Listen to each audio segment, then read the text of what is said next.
The next question.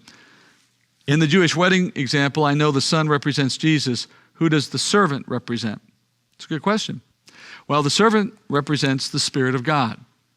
And you can see this in the wedding example very clearly. The father sends the father's in the throne room.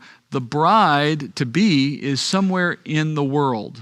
And so the Spirit of God goes from the Father to the world to find a bride for Christ. And the Spirit of God is the one in the Godhead who brings the truth of the gospel to our heart. We are born again by the Spirit of God. So the way in which we come to faith in Jesus and enter into a covenant with our groom is by means of the servant of God, the Spirit of God. By the way, in the story of Abraham's son Isaac and Rebekah, his wife, the servant in that story is never named. We know that it was probably Eleazar, the servant of Abraham, from an earlier chapter.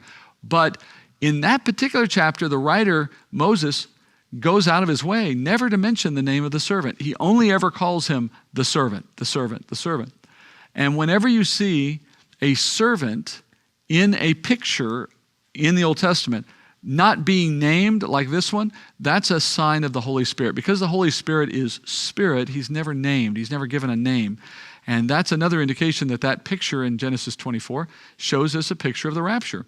So for some of you who've said, well, the rapture is not in the Old Testament, it's not there explicitly, but it is there in pictures.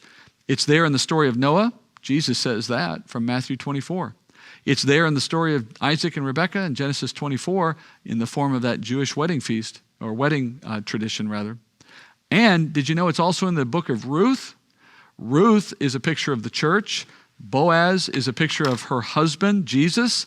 And you have a servant, unnamed in that story, who introduces Boaz to his future bride. In that way, the Spirit does the same thing, brings the bride and the groom together. By the way, there's also a picture of the resurrection or the rapture in that same story of Ruth. So this concept is in the Old Testament. It's just not explicit. It's a mystery until Paul revealed it.